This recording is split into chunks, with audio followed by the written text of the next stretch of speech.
Donc, aujourd'hui, société par action. Comme d'habitude, je vais passer au travers des différents articles pour la matière. Je vais m'arrêter aux éléments que je considère importants. Puis, petite mention pour aujourd'hui, je vais passer la grande majorité de la séance dans la LSA. Puis je vais au besoin, en fait, dès que je me suis fait un renvoi à la LCSA, je vais le mentionner, puis on va juste aller dans la LCSA pour quelques petits cas spécifiques.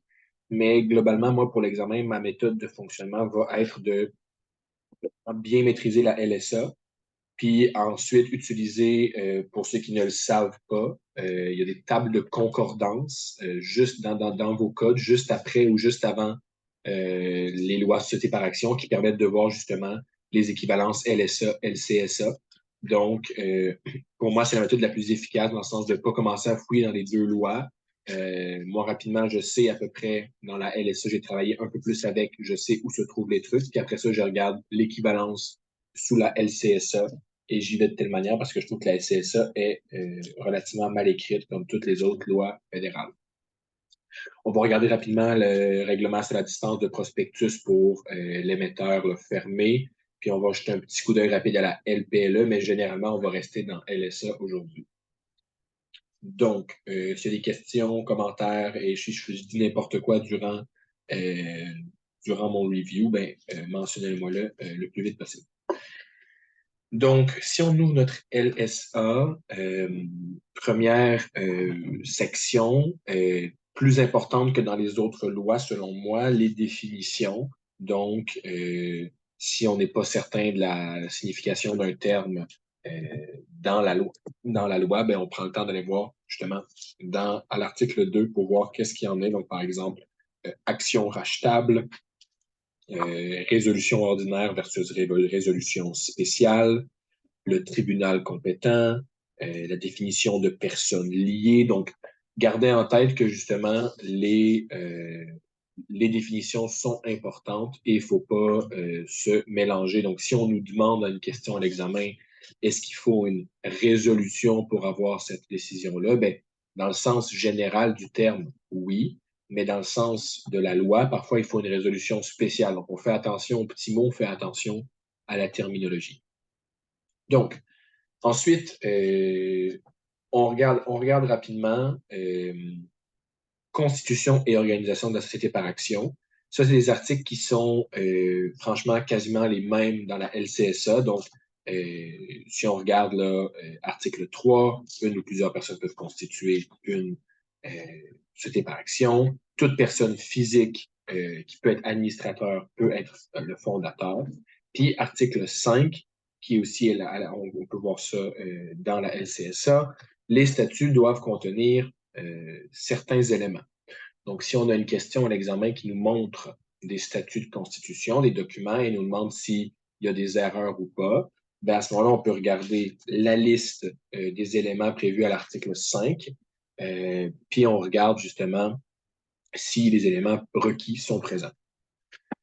L'article 6, alinéa 2, qui est aussi l'article 6.2 de la LCSA, nous dit qu'en cas de conflit, les dispositions de statut l'emportent sur celles du règlement intérieur. Donc, très, très important. Si on a un règlement intérieur qui contrevient au statut, c'est les statuts qui gagnent. L'article 7, très important aussi, on a l'équivalent à l'article 6.3 de la LCSA. Donc, les statuts peuvent augmenter le nombre de voix nécessaires, mais ne peuvent pas les diminuer. Donc, très, très important. Si on a des statuts ou un règlement qui essaie de réduire le nombre de voix nécessaires pour des modifications de statut, par exemple, et faire descendre en dessous de la barre des 2/3 pour la résolution spéciale, ben, ce genre de mention dans les statuts n'est pas valide. Ensuite, à l'article 8, on a les documents qu'il faut joindre au statut. On va transmettre ces statuts-là au registraire des entreprises qui va, si tout est conforme, nous donner, va constituer l'entreprise. Ensuite, à l'article 11, on a la réunion d'organisation. Une fois qu'on a écrit nos statuts, ils sont conformes, ils sont envoyés au registraire, on va faire une première réunion du conseil d'administration, donc avec les administrateurs qui sont indiqués au statut, et on peut en fait prendre le règlement intérieur établir des modèles de certificat d'action, autoriser l'émission d'actions et nommer les dirigeants. Donc, basically, c'est la première rencontre au cours de laquelle on va vraiment organiser le fonctionnement de la société par action. Ensuite, article 12, très, très, très important. Et on se fait un renvoi à l'article 98 de la LPLE. Mais en fait, il est déjà fait dans l'article directement, mais on nous dit que, tout simplement, les informations contenues dans l'article 98 de la LPLE, donc les informations qui sont publiées au registre des entreprises sont présumées connues des tiers. Par contre, les autres documents, s'ils sont déposés au registre des entreprises ou ces documents-là peuvent être consultés, ça ne veut pas nécessairement dire que le tiers y a accès et le tiers en est informé. Et la grosse différence à garder en tête, c'est de se dire que la présence d'une convention unanime des actionnaires est mentionnée à la LPLE, va être mentionnée au registraire, mais le contenu de celle-ci ne va pas l'être. Et ça nous amène à l'article 13. Donc, on a une présomption qui s'applique. Ça va sûrement être dans des mises en situation où on va parler justement, par exemple, de responsabilité des administrateurs ou du devoir de prudence, de diligence, devoir de loyauté des administrateurs. Puis, le tiers peut présumer justement que la société va exercer ses pouvoirs conformément au statut, au règlement et à toute convention. Donc, le tiers qui fait affaire avec la SPA va pouvoir présumer que la SPA respecte les règles qu'elle a mis elle-même en place et que son administrateur n'est pas activement en train d'agir à l'encontre des directives de la société. Donc, on voit par exemple au paragraphe 3 que les administrateurs et les dirigeants occupent valablement leur poste et exercent légalement les pouvoirs qui s'y rattachent. Donc, si le tiers n'a pas de raison de croire que l'administrateur n'en est pas un, puis s'il regarde au registre des entreprises, puis l'administrateur y est inscrit, à ce moment-là, il peut contracter avec cet administrateur-là, puis ça va engager la SPA. Ensuite, à l'article 16, bon, des informations sur le nom de la société. Je ne pense pas qu'on a une question très complexe là-dessus. Il faut juste savoir qu'on ne peut pas contrevenir aux dispositions de la Charte de la langue française, dans la LSA. Et il y a toutes sortes d'autres obligations.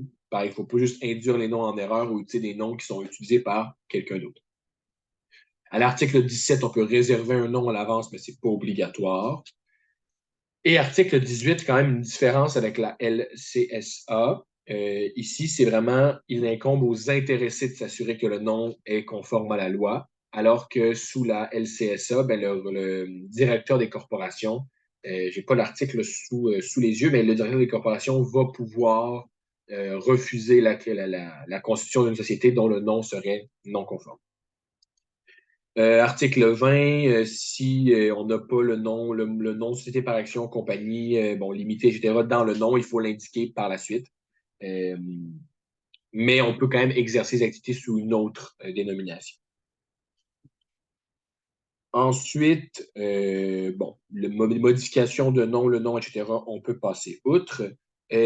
Article 29. Donc, le siège de la société doit être situé en permanence au Québec. Très, très important. On est dans la LSA. On veut que les entreprises soient au Québec.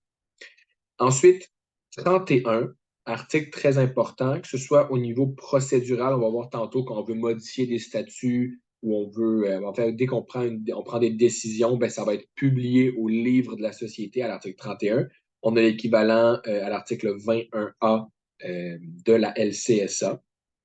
Et 32 nous dit que justement les actionnaires peuvent consulter les livres prévus à l'article 31 pendant les heures normales d'ouverture des bureaux. Donc, grosso modo, tous les actionnaires peuvent consulter les statuts, le règlement, les conventions, les procès-verbaux, etc. Donc, ils peuvent se mettre au courant justement des activités de l'entreprise en tout temps. Et 32, alinéa 2, qui est aussi présent à l'article 21 de la LCSA, on nous dit que les créanciers peuvent consulter toute convention unanime des actionnaires. L'idée ici, c'est que si quelqu'un contracte un prêt avec une entreprise, avec une SPA, il veut pouvoir s'assurer que, par exemple, sa créance va être remboursée et il peut s'assurer de comprendre exactement le fonctionnement interne de la société qui peut être grandement influencé par ces conventions unanimes. Donc, on se rappelle, les créanciers peuvent consulter les conventions unanimes, mais un simple tiers ne peut pas. Ensuite, à l'article 33, on a le registre des valeurs mobilières. Grosso modo, on indique les gens qui détiennent des actions et le nombre qu'ils détiennent dans un registre qui peut être consulté par la suite. À 32 à 2, là, les Oui, créanciers peuvent juste consulter les conventions anonymes, ils ne peuvent pas consulter tout ce qu'il y a à 31. exact. Exact. Ça fait un lien avec 12 et suivants de la L5. Ouais. OK. Dans le fond, pour les tiers. Exact. Exact. Ça rajoute un pouvoir de plus aux créanciers. Exact. Ensuite, il y a les livres comptables. Donc, on tient des livres comptables. On doit les conserver pendant 6 ans. Nanana. Bon. Des obligations plus procédurales qu'autre chose. Article 38, quand même intéressant, ça peut revenir dans le cours de preuve. Ça pourrait être dans une espèce de mix dans une question un peu mixée en procédure / cité par action. Les livres de société font preuve de leur contenu en l'absence de toute preuve contraire. Donc, en termes de preuves, les livres de société font preuve à l'égard de tous, à moins que quelqu'un les conteste. Donc, ça peut être intéressant de se noter ça. Moi, je me le suis noté dans mes articles de la preuve dans le Code civil au cas où j'ai une mise en situation qui inclut une société par action. Puis on a aussi, je pense, c'est l'article 320.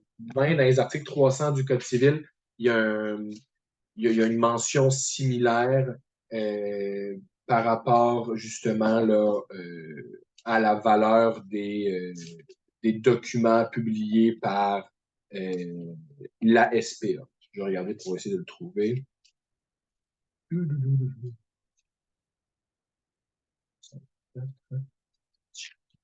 C'est un article qui dit finalement que les documents, c'est le 343, je pense. C'est ça, exact. 343 du Code civil qui dit le conseil d'administration peut désigner une personne pour tenir les livres et registres de la personne morale.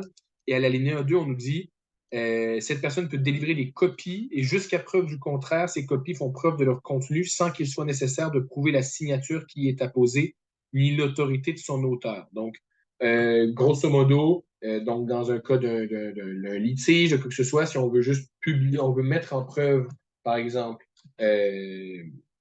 les procès-verbaux ou les résolutions d'un conseil d'administration, mais on n'est pas obligé de faire une preuve autre que juste demander à la personne qui est désignée à la SPA de nous en fournir une copie, puis il y a une présomption à cet effet. Il y a Julie qui écrit pour le CPC. Dans le code de procédure, je ne sais pas c'est quel article, au code civil, c'est 343, puis dans la LSA, c'est 38.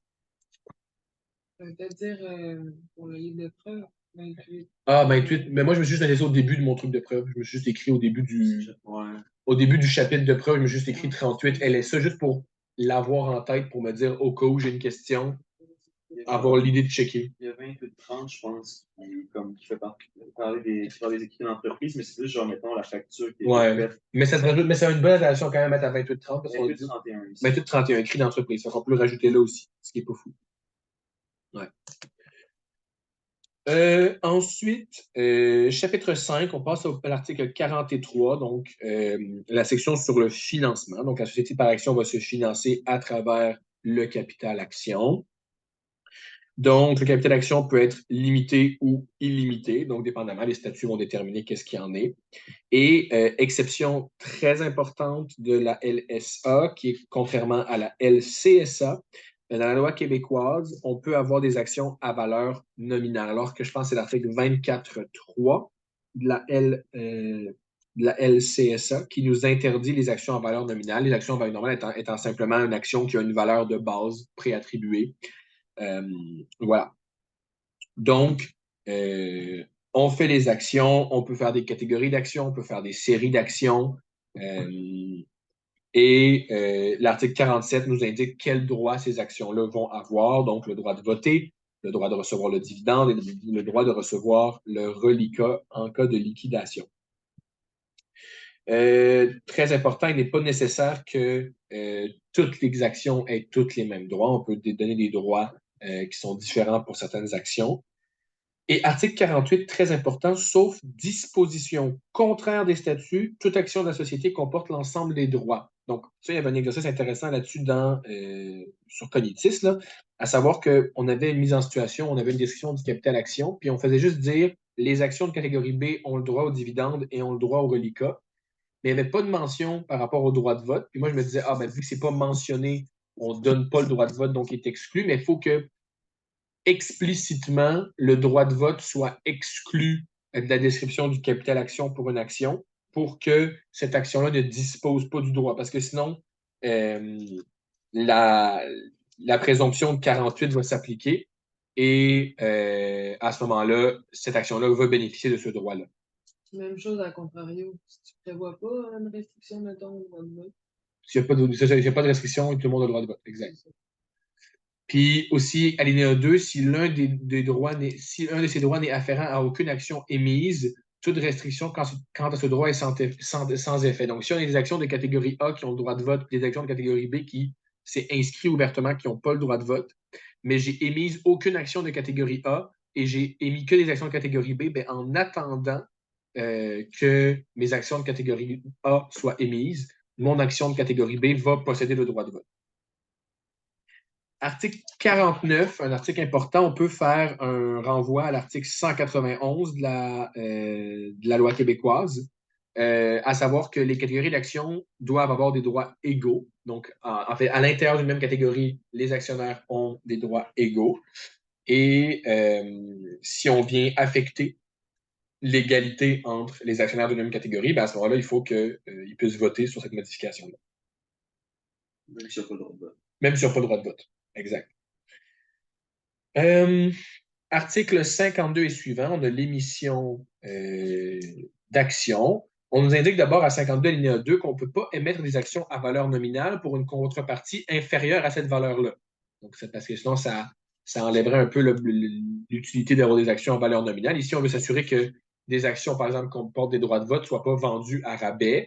Donc, on met un plafond, on met un plancher en des cas duquel on ne peut pas vendre des actions. Par contre, on peut vendre à un prix plus élevé. Ça, il n'y a rien qui nous empêche de faire ça. Article 53, une autre différence importante avec la loi canadienne. Les actions de la société peuvent être émises, qu'elles soient entièrement payées ou non. Donc ici, même si on ne paye pas immédiatement l'entièreté de l'action, on peut l'émettre et on verse à ce moment-là la somme qui nous a été donnée pour l'instant au compte du capital action. Ensuite, l'article 54, un article important, on peut se noter un renvoi à l'article 155 de la même loi. On dit, si la contrepartie qu'on reçoit n'est pas en argent, ou même si elle est en argent, il faut que ce soit le juste, il faut que ça ait la valeur de ce que vaut l'action. Si on décide de recevoir, par exemple, des véhicules de livraison en échange de certaines actions, mais que ça fait qu'on s'est clairement fait lowballer puis on a vendu ces actions-là à méga rabais, ben à ce moment-là, il va y avoir un recours qui va être possible en vertu de 155 dans la même loi à l'égard des administrateurs qui ont fait ça pour justement pour les obliger à payer à la société la différence que la société aurait touchée si les actions avaient été vendues pour un juste équivalent. L'article 55, et aussi on peut voir l'article 28 de la loi canadienne, on peut mettre en place un droit de préemption à certaines catégories d'actions. Donc, on leur donne le droit de souscrire lorsque les nouvelles actions sont émises dans cette catégorie-là en priorité, d'acheter ces actions-là. Donc, grosso modo, on peut dire aux actionnaires de catégorie A, ben, si vous ne voulez pas diluer l'actionnariat de vote, ben, à chaque fois que nous, on va faire des nouvelles actions, ben, vous avez la liberté de les acheter en priorité.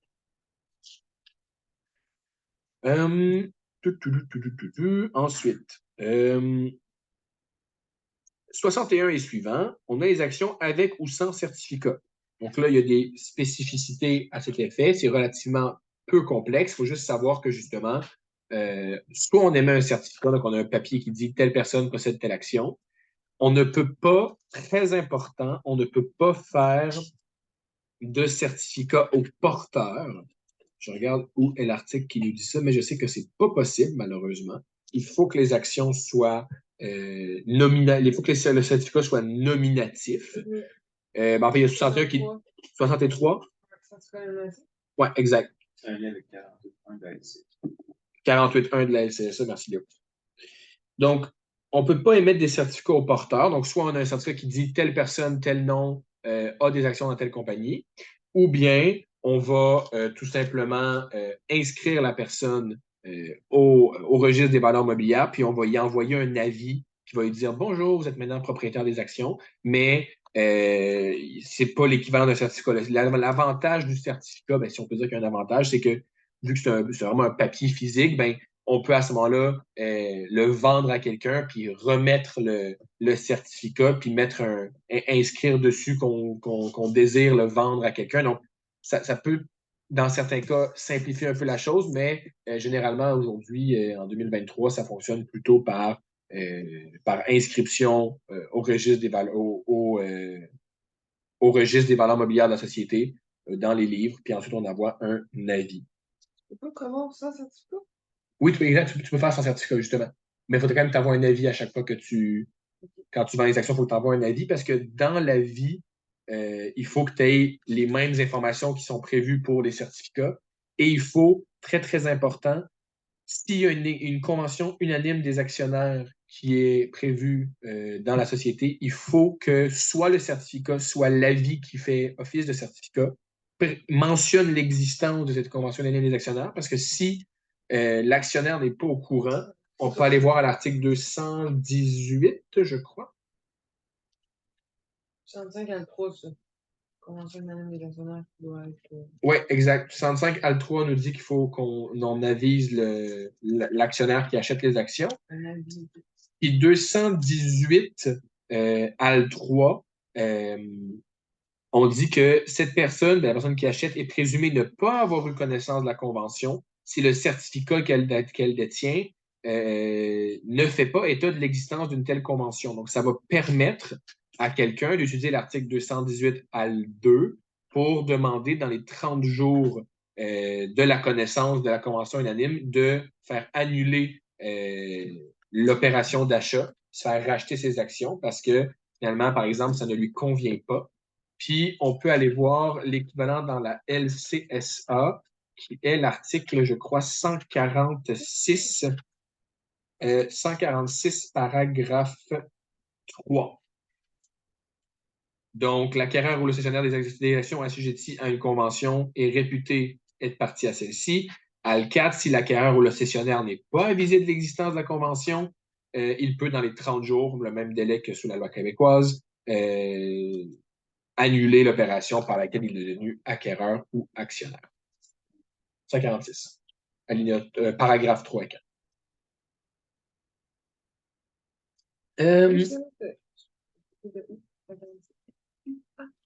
C'est dans la LCSA, le 146. Pour 218, Ouais. 2 puis 3. C'est l'équivalent à 218 à 146. Voilà. Ensuite, ensuite, on a des comptes de capital action émis. On a des procédures par rapport à la conversion, échange d'actions, actions impayées. On peut confisquer des actions si on n'est pas payé. On peut faire plein d'affaires pour récupérer des sommes. C'est des articles qui sont relativement très clairs et peu complexes. Je vais regarder rapidement c'est quoi l'équivalent dans la LCSA. Et aussi, très important, moi, je me suis laissé une note à l'article 105 de la loi québécoise. Donc, si quelqu'un rembourse pas les trucs par rapport aux actions impayées ou en cas d'appel de versement, il doit de l'argent à l'entreprise. L'article 105 nous indique que la société peut déduire des dividendes payables à un actionnaire, toute somme exigible que celle-ci lui doit par suite d'appel de versement ou autrement. Donc, si quelqu'un néglige de payer la société, ben à ce moment-là, la société peut décider de lui verser un dividende moindre pour faire une sorte de compensation. Ok, 65 envoyé en 75. Ouais. 75, 65. Yep. Donc, transfert d'actions, donc article 81. Sous réserve de la présente loi, le transfert des actions est régi par la loi sur le transfert des valeurs mobilières, etc., etc. Donc, si on va voir rapidement la loi sur le transfert des valeurs mobilières, je pense que c'est une des seules fois qu'on a vraiment besoin d'aller voir dans cette loi-là. Puisque je la trouve dans mon code.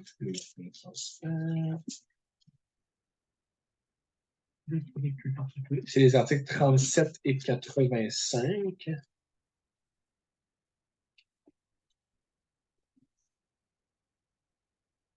Là, sur le publicité. Le transfert. B400.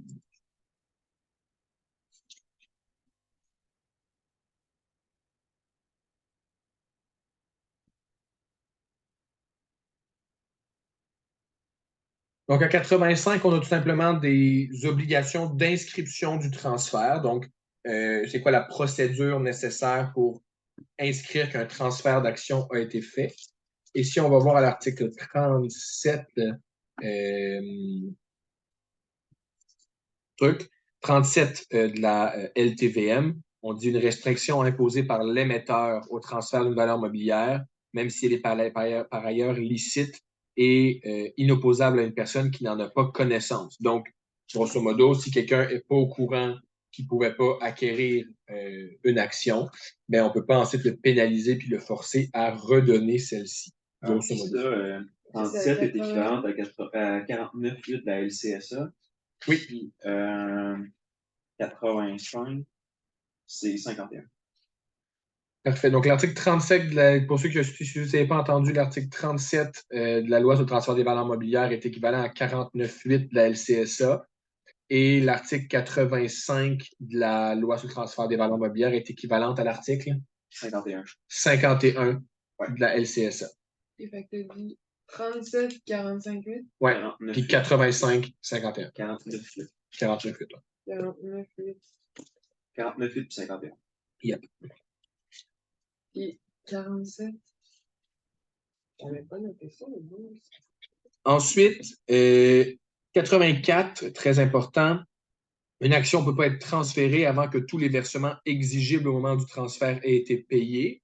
Et s'il y a des versements qui n'ont pas encore été faits, mais ils ne sont pas exigibles au moment du transfert, bien à ce moment-là, le conseil d'administration, à l'article 83, va devoir autoriser le transfert de ces actions-là. Ici, l'idée, c'est de se dire, si on a un actionnaire qui ne nous a toujours pas payé, qui est comme notre créancier, on veut s'assurer qu'ils ne vendent pas les actions à quelqu'un, qu'ils ne les transfèrent pas à quelqu'un, puis qu'ensuite, ils ne nous payent pas.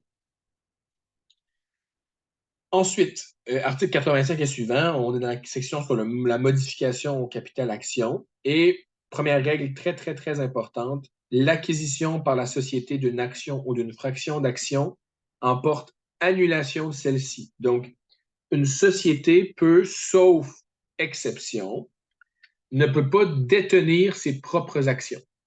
Donc, dès qu'elle détient ses propres actions, ces actions-là, elles disparaissent.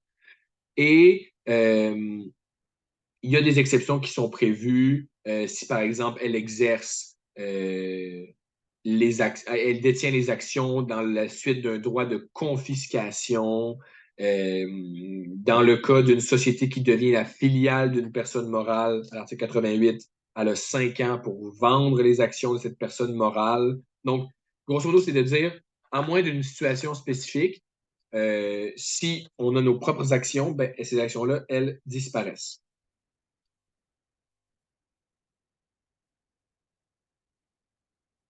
Ensuite, article 89, quand même important, sauf si tous les actionnaires y consentent, que leurs actions comportent ou non le droit de vote, une société qui n'est pas un émetteur assujetti, donc une société qui est un émetteur fermé au sens de 2.4 du règlement sur la dispense de prospectus, doit, dans les 30 jours de l'acquisition de gré à gré, donc seulement dans ces cas-là, elle doit aviser les actionnaires du nombre d'actions, du nom des actionnaires. Donc, grosso modo, si on a un droit de rachat qui est prévu dans les statuts, puis on va en reparler dans 2 secondes avec l'acquisition d'actions, mais si on a un droit d'action, un droit de rachat qui est prévu dans les statuts, bien, les actionnaires, vu qu'ils sont au courant des statuts, évidemment, bien, ils peuvent s'attendre logiquement à ce qu'à un moment donné, mettons si une condition est atteinte ou si on demande d'un actionnaire que ces actions-là aient été rachetées.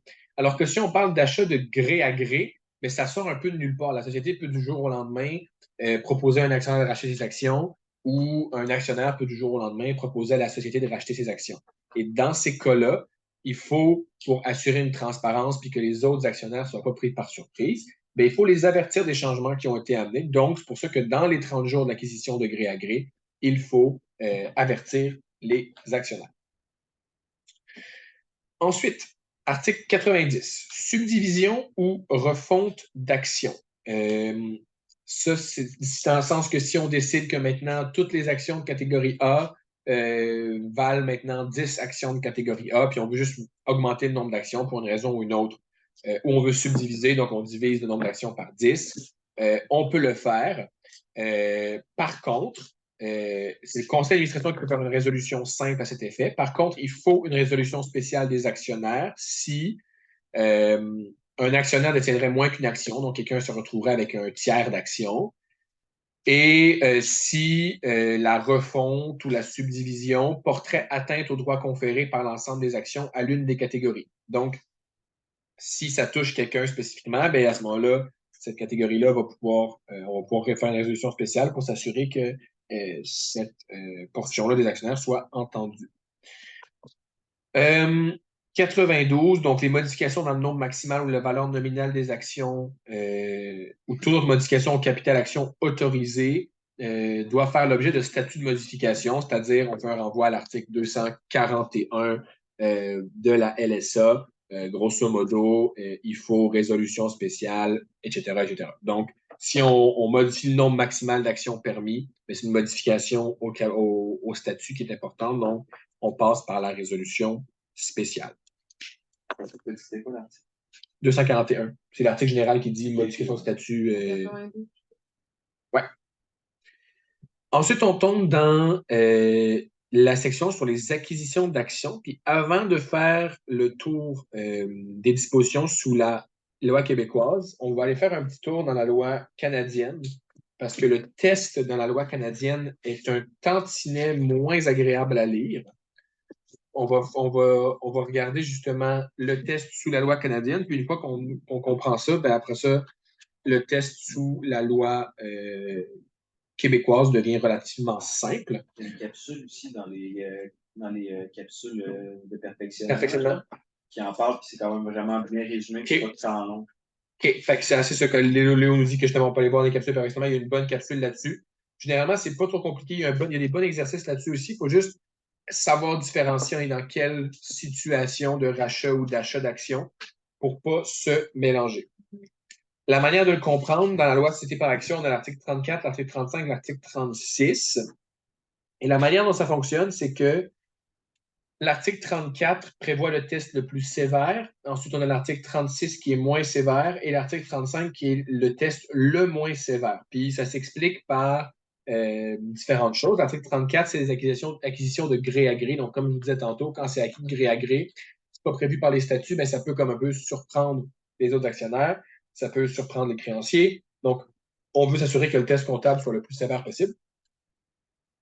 Ensuite, l'article 36, ça prévoit l'achat d'actions rachetables. Donc, ça, c'est prévu dans les statuts. Les créanciers pouvaient s'y attendre, les actionnaires pouvaient s'y attendre. Donc, on a un test qui est moins sévère.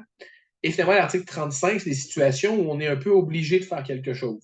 On doit réaliser un règlement ou transiger en matière de créances, éliminer un fractionnement d'actions, exécuter un contrat incessible. Donc, à savoir, simplement, on est un peu obligé de faire ce qu'on est en train de faire sous 35. Donc, on ne veut pas être trop dur sur la société par action. On veut offrir un test qui est moins sévère. Donc, si on regarde d'abord le test de 34, donc on nous dit, on ne peut pas faire aucun paiement. Puis ici, surlignez-vous paiement en 14 couleurs.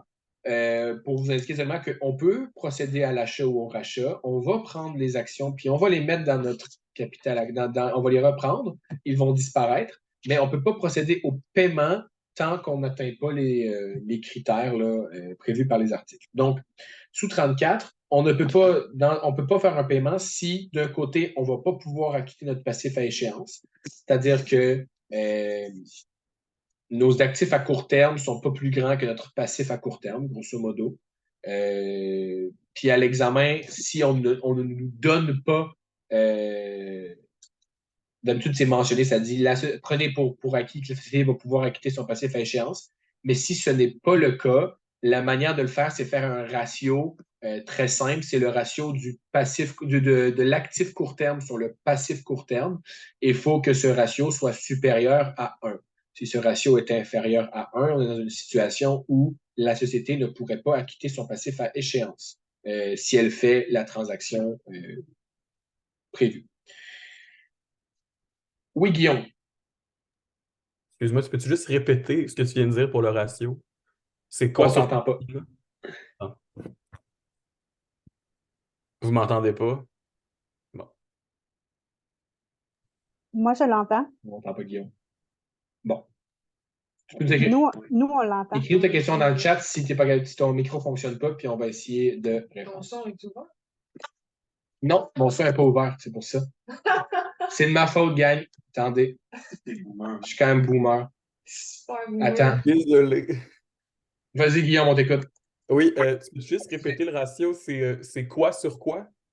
C'est en fait, tu fais ton actif à court terme. Donc, souvent, dans ta mise en situation, tu auras une petite grille, ça t'écrit actif court terme. Tu enlèves la somme que tu prévois utiliser dans ta transaction. Donc, mettons, on a 200 000 dans le compte à court terme, moins 50 000 d'achat d'actions.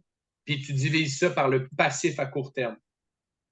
Donc, actif court terme sur passif court terme, ça te donne un ratio d'endettement à court terme, puis ça te détermine si tu es capable ou pas de rembourser ta dette. Ça, c'est le test comptable, c'est pas le test de solvabilité. Exact, c'est le test comptable de 34.2a. Puis ce test-là, c'est ce test-là qui est différencié de celui prévu à la LSA, c'est ça? Non, ce test-là, en fait, c'est le même qu'on a dans la. C'est un test qui se retrouve aussi dans la LSA, à savoir est-ce que tu peux acquitter ton passif à échéance. C'est le test le plus basic, on va dire. C'est juste de dire, en termes comptables, généralement, le passif à échéance, c'est les sommes qui sont dues dans la prochaine année de référence, la prochaine année financière. Donc, ce qu'on se demande, grosso modo, c'est si tu fais ta transaction puis tu sors de l'argent de ton compte, est-ce que tu vas être capable, dans l'année qui suit, de rembourser tes créanciers les plus pressants? Parce qu'on ne veut pas que tu sois obligé de vendre genre ton immeuble pour rembourser une créance de livraison, là, grosso modo. Fait qu'on se dit, c'est quoi tes créances qui vont arriver à échéance d'ici la prochaine année? Tu as combien d'argent dans ton compte? Es-tu capable de rembourser ça upfront? Si tu enlèves la somme, exact, si tu enlèves le montant que tu vas dépenser pour acheter tes actions. Fait qu'on va retrouver le même test du passif à échéance va se retrouver aux articles 93 et suivants, mais c'est le test de 34.2b, donc le truc de valeur de réalisation, qui là ne va pas être nécessairement présent dans la LSA. OK, parfait, merci. Super. Donc, une fois qu'on a vérifié qu'on peut acquitter le passif à échéance, une fois la transaction réalisée, on regarde le test de B qui est la valeur de réalisation de l'actif. Est-ce qu'elle est inférieure ou pas au total du passif et capital déclaré? Donc ici, valeur de réalisation de l'actif, c'est un truc qu'on retrouve uniquement dans la CSA. Ce n'est pas une norme comptable connue, dans le sens que soit on prend la valeur des actifs, on prend l'actif le total de l'actif en fait, soit ils vont nous indiquer un autre montant. Parce que calculer la valeur de réalisation de l'actif, c'est généralement, c'est juste, on va dire, si je vends tous mes biens, combien je vais arriver je vais arriver à avoir. Fait que s'il n'y a pas d'information qui nous est donnée, on fait juste prendre le total des actifs.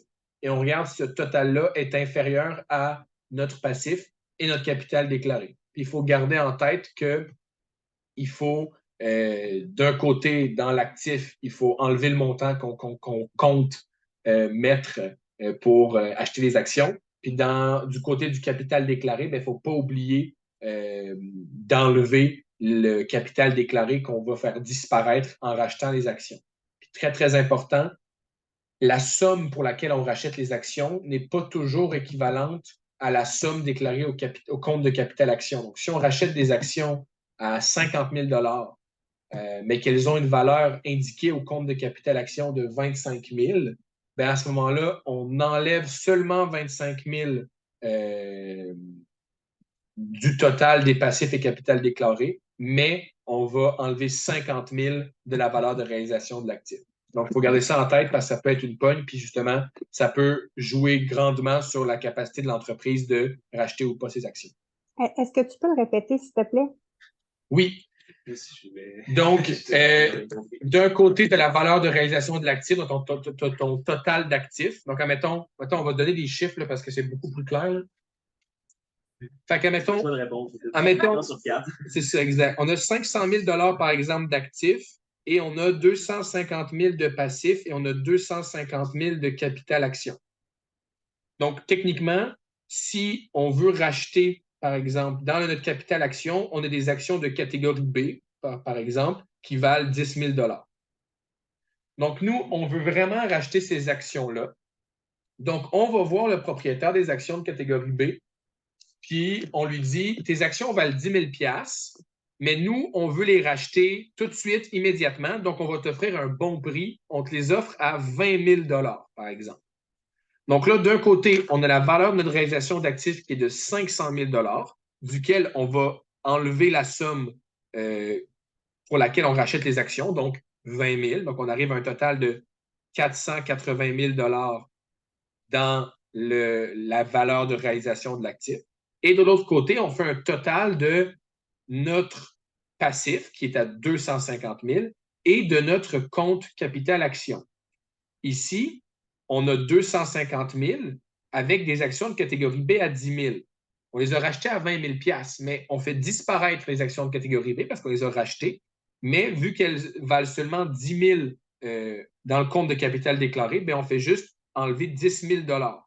Et donc, on arrive à 250 000 $ de passif plus 240 000 $ de compte capital action. Et donc, on arrive à 490 000 $. Donc, notre valeur de réalisation de l'actif qui est à 480 000 va être inférieure à la valeur du passif et du compte capital déclaré. Et donc, on ne va pas pouvoir faire la transaction. Est-ce que c'est plus clair, Julie? Dans le fond, ton passif plus ton capital action arrive à 490, c'est ça? Exact. Et il faut que ça, dans le fond, pour que ça fonctionne, il faudrait que ton actif soit plus haut que Exact. OK, parfait. Exact. Exact. Parce que l'idée, c'est de se dire, il faut que tu sois capable de rembourser tous tes créanciers et il faut que tu sois capable de rembourser tous tes actionnaires, admettons, de leur verser. Parce que généralement, dans les entreprises, chaque action va avoir un droit qui va être le droit au montant déclaré au compte de capital action en cas de liquidation. Fait que là, on se dit, vu que je fais une transaction de gré à gré, on est dans l'article 34, et je surprends un peu mes autres actionnaires en faisant ça, je veux m'assurer qu'ils puissent toucher toutes les sommes qui leur sont dues. Donc là, on veut que tout mon capital action puis tous mes actionnaires puissent être remboursés. Donc, c'est pour ça que je veux que la valeur de réalisation de mon actif soit supérieure au montant qui est égal au total du passif puis du compte capital déclaré. Et est-ce qu'il pourrait être égal? Si j'arrive à la fin égale, ça fonctionnerait? Oui, ça fonctionne parce que l'article nous dit vraiment que la valeur de réalisation ne doit pas être inférieure. Donc, si on a 490, bien, tout va bien dans le sens que si on liquide la société, techniquement, selon le test, c'est sûr qu'il y a d'autres coûts, mais selon le test, on va être capable de rembourser tous les créanciers, tous les actionnaires, tout est correct. Fait que c'est vraiment, c'est pas inférieur ou égal, c'est inférieur. Donc, ça, c'est le test de 34. Donc, on regarde, il faut qu'on respecte A et qu'on respecte B. Si on regarde, par exemple, l'article 36 ensuite, qui est un test qui est moins sévère. Le test ici, c'est si on achète des actions rachetables, on procède au rachat d'une action. Donc, par exemple, si on reprend la même mise en situation, on a une valeur de réalisation de l'actif qui est de 500 000. Et de l'autre côté, on a encore une fois 250 000 $ de passif, 250 000 $ de capital action. Et dans notre capital action, imaginons, on a des actions de catégorie A et des actions de catégorie B qui valent 125 000 $ chacune, par exemple. Et là, l'idée, c'est de se dire, si par exemple, les actions de catégorie A ont un droit de rachat prévu au statut, donc elles peuvent à tout moment demander à la société de racheter leurs actions, bien à ce moment-là, nous, on peut, enfin on doit, si les actionnaires de A, par exemple, on dit que chaque action vaut 1 $, on ne va pas se compliquer la tête, on a 125 000 actions de A, 125 000 actions de B. Si les actionnaires A décident du jour au lendemain, ils nous disent on veut que vous rachetiez nos actions, bien, la société doit, si elle est capable de remplir les tests, payer ces sommes-là. Donc, 36.2a nous dit est-ce qu'on est capable de quitter le passif à échéance, oui ou non? Ça, c'est pas trop compliqué. On fait le même test qu'on fait sous 34A, c'est-à-dire on regarde est-ce que notre actif court terme est plus élevé que notre passif court terme? Est-ce qu'on est capable de payer nos dettes à échéance? Généralement, ça va être atteint. Puis souvent, dans les mises en situation, ils vont nous le dire parce que c'est rare qu'ils vont nous indiquer quelles dettes vont être à échéance dans un an ou pas. Oui, Léo. Puis juste pour mettre une petite précision, en fond, je pense que ce qui distingue surtout le 34 de 36, c'est que 34, c'est des achats de gré à gré. Ouais. Donc, c'est la compagnie qui va le proposer. Ouais. Tandis que 36, c'est des actions qui sont déjà prévues, que c'est déjà Exact. achetable. Fait qu'on ne surprend pas les actionnaires en faisant le rachat. Fait que là, quand on regarde le test de B, il faut que la valeur de réalisation de l'actif, qui ici, par exemple, va être 500 000 moins la somme qu'on va payer. Donc, si par exemple, la moitié de nos actionnaires A décident qu'ils veulent qu'on rachète leurs actions. Donc, la moitié de 125 000, on est à 75. 75 000. 62 500. 62 500. Ouais. Donc, 62,5 000 $. Donc, on doit racheter justement 62 500 actions, par exemple, parce que ces actionnaires-là nous demandent de racheter. Donc là, d'un côté, la valeur de réalisation de l'actif, ça va être 500 000 moins 62 500. Okay, c'est vraiment lettre comme chiffre, on va dire 100 000 à la place. Là. Ça va être plus simple pour calculer. Mais non. Donc, on a 100 000 actions qu'on rachète, donc on arrive à 400 000 de valeur de réalisation d'actifs parce qu'on dépense 100 000 $.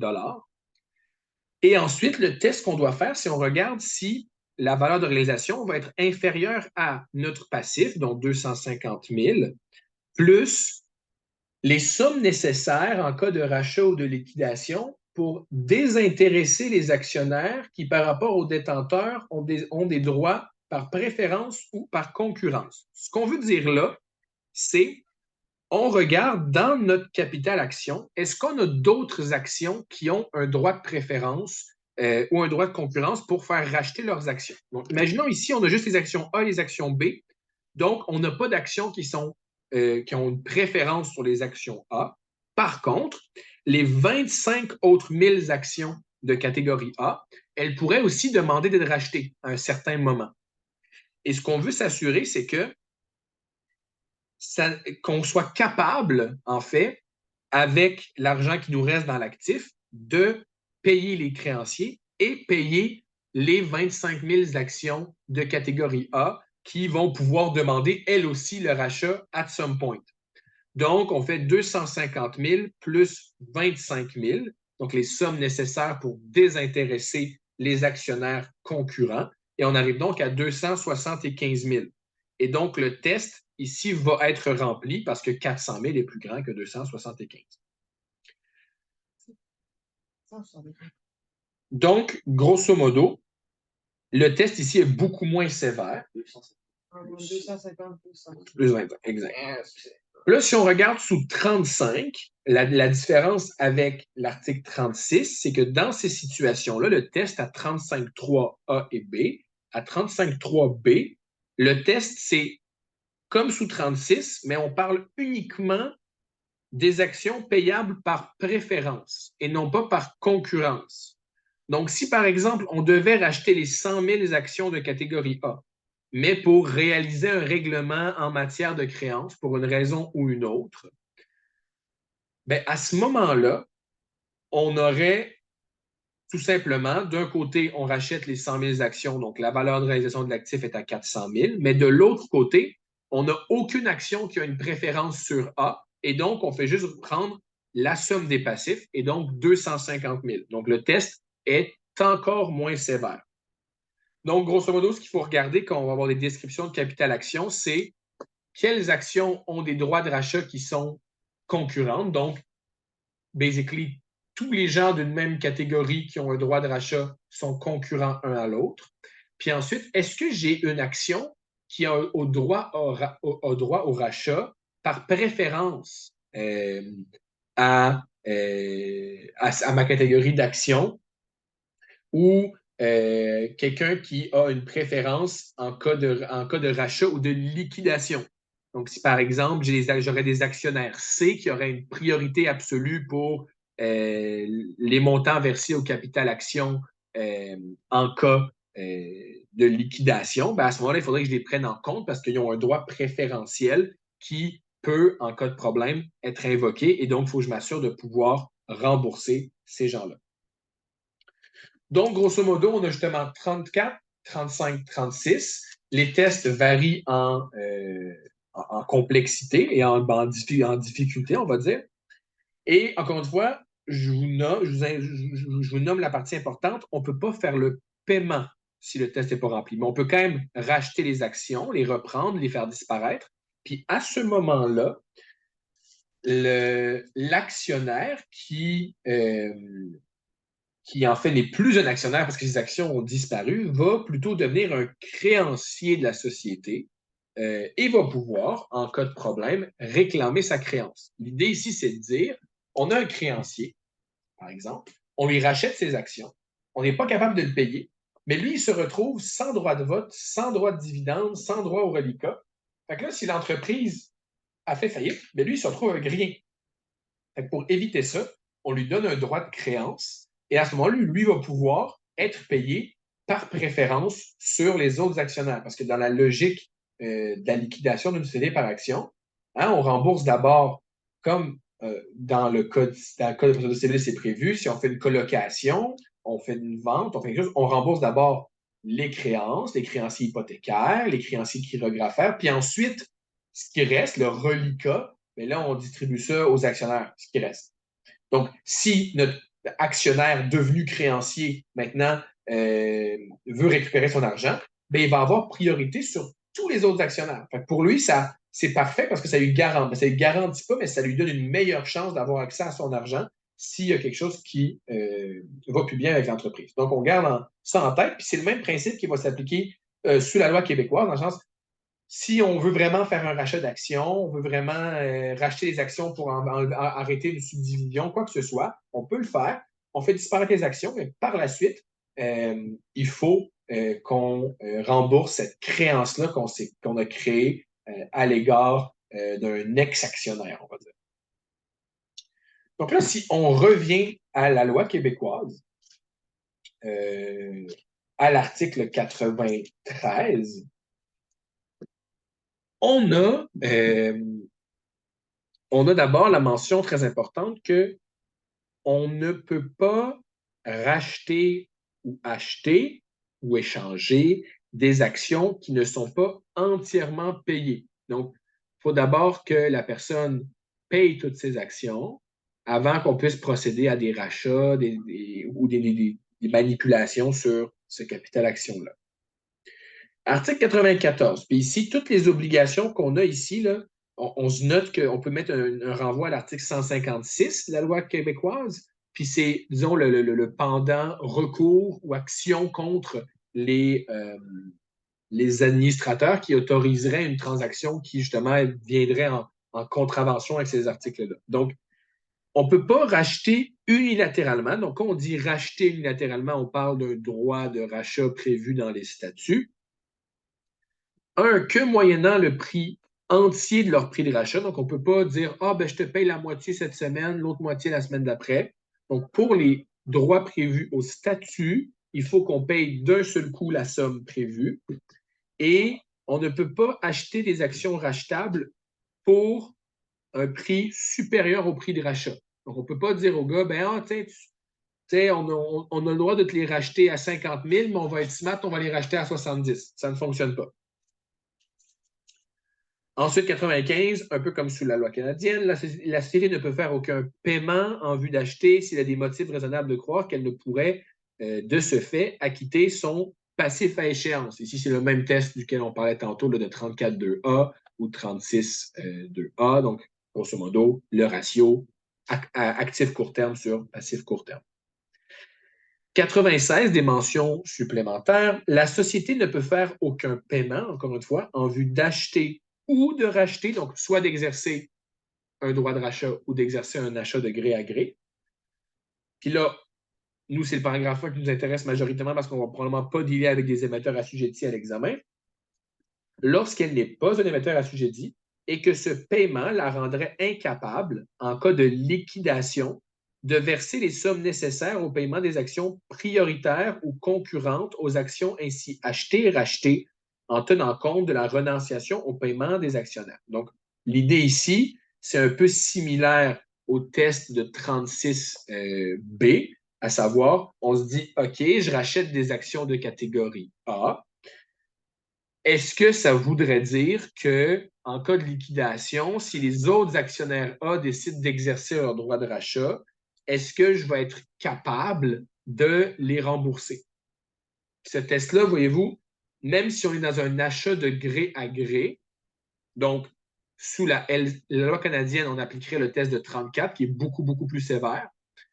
Mais ici, on est, même dans le cas de gré à gré, on applique un test qui est similaire à l'article 36, donc un test moins sévère. Donc, 97, c'est le pendant de l'article 40 de la loi canadienne, une société qui ne peut être tenue de payer les actions. Cependant, la personne qui détenait ces actions devient alors créancière. Donc, on garde ça en tête. Si on est dans une mise en situation, il faut vraiment qualifier d'abord si on est dans une situation de gré à gré ou pas, ou on est dans une situation, disons, des cas exceptionnels de 35 sous la loi canadienne, où on regarde justement sur la loi québécoise si on est dans une situation de gré à gré ou pas, puis on applique les restrictions et les tests nécessaires. Ensuite, article 100, on ne peut pas augmenter le capital action sans résolution spéciale. 103, la déclaration de dividendes. Donc, la société peut payer des dividendes, elle n'y est pas obligée, en argent, en biens ou en actions.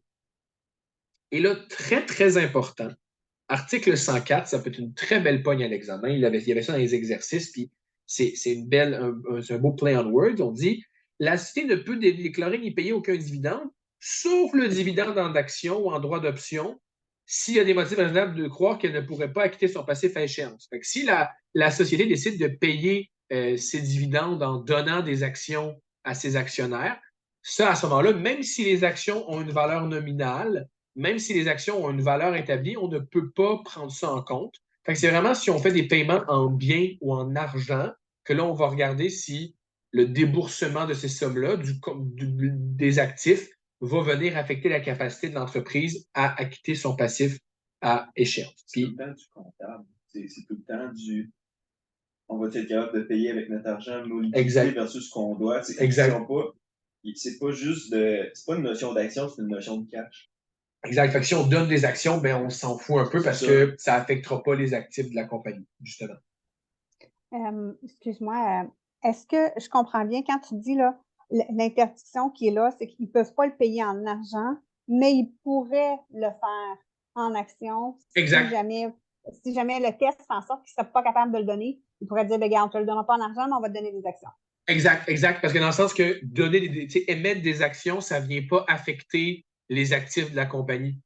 Parce qu'ils ne sortent pas de l'argent de la banque. Fait le comptable ne le verra pas. Exact. Le comptable ne le verra pas, puis ils vont être capables de rembourser à ce moment-là leur livraison puis leur dette à court terme sans problème. Donc, ça peut être un moyen justement pour une entreprise d'émettre un dividende quand même, mais d'éviter justement de soumettre financièrement là, dans le pétrin. Je pense que... Mais en pratique, il va se balancer comment? Parce que si tu lui donnes des actions en échange, les actions vont venir jouer dans ton capital action. Ça veut dire que c'est dans ton passif que ça va baisser? Non, en fait, c'est ça, c'est que quand justement, Megan me demande est-ce que les dividendes vont être déduits de l'actif, oui, parce que c'est un déboursement d'argent qu'on fait, mais l'idée, c'est de se dire, on n'est pas dans un... Ici, on est dans la loi québécoise, puis on n'a pas un test ici à faire qui est le test de l'article 36.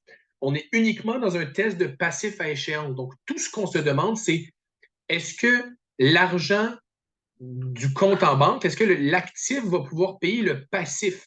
Donc, quand on émet des actions, on émet la valeur de ces actions-là. S'il y a de l'argent qui est lié à ça, ça va être au compte capital action qui est séparé des passifs. Donc, c'est seulement dans le cas d'un test, par exemple l'article 36, sous la loi canadienne, ou un test, par exemple l'article 96 de la loi québécoise, si à ce moment-là, on crée des actions qui, par exemple, auraient par exemple, des droits de préférence, bien là, à ce moment-là, ça pourrait venir jouer. Mais quand on parle de déclaration de dividendes, sous la loi québécoise, on parle exclusivement du test du passif à échéance. Donc, on vient juste affecter le compte des actifs, le compte des passifs. Ça, je pense que fiscalement aussi, c'est intéressant parce que quand tu te fais payer un dividende, je ne suis pas certain que tu as une imposition par rapport à ça. C'est ça, tandis que quand tu te le refais payer en action, ben, en fait, c'est que tu reportes aussi tes impôts Oui. Pour l'actionnaire, en fond. Fait que Exact. souvent, il y a beaucoup d'actionnaires qui aiment ça se faire payer comme ça parce qu'ils font déjà un gros revenu. Puis ça délaie un peu C'est le ça. paiement des impôts sur ces bénéfices-là. Exact. Ensuite, chapitre 6, article 106 et suivant, conseil d'administration. Donc, le conseil d'administration, ça peut être une ou plusieurs personnes. Si on a un émetteur assujetti seulement, c'est au moins 3 personnes, dont 2 qui ne font pas partie des dirigeants et des employés. Ensuite, toute personne physique peut être administrateur. Et là, très important, article 109, sauf disposition des statuts et non pas des règlements. Il y avait un exercice là-dessus, puis c'était une belle pogne, mais sauf disposition des statuts, la qualité d'actionnaire n'est pas requise. Donc, on a l'équivalent à l'article 105.2 de la loi canadienne. Et tout simplement, c'est de dire, mais n'importe qui peut être administrateur, n'est pas obligé d'avoir des actions dans la société. Donc, ensuite, 110, on élit les administrateurs, les actionnaires les élisent pour un mandat d'au plus 3 ans. Tout simplement, ben, ils sont élus généralement à l'Assemblée annuelle, puis ils vont être réélus ou ils vont être remplacés à chaque Assemblée annuelle. Article 112, pouvoir du conseil d'administration. On peut aller voir l'article 102 de la loi canadienne. On dit, sous réserve d'une convention unanime, le Conseil exerce tous les pouvoirs nécessaires pour gérer la société. Et sauf dans les mesures prévues par la loi, donc sauf des interdictions, en fait, c'est l'interdiction qu'on va voir tantôt à 118, mais sauf dans les cas de l'article 118, on peut déléguer, le Conseil d'administration peut déléguer les tâches à un administrateur spécifique, à un dirigeant ou à des comités. Donc, on peut justement avoir une structure qui se fait différemment, puis ce n'est pas le CA qui, à chaque fois, prend toutes les décisions. L'article 113, on a l'équivalent à l'article 103 de la loi canadienne, sauf disposition contraire des statuts ou convention unanime, c'est le CA qui prend le règlement intérieur. Et là, très, très important, l'alinéa 2, le règlement intérieur doit être soumis à l'approbation des actionnaires et ils peuvent, par résolution ordinaire, le ratifier, le modifier, le rejeter.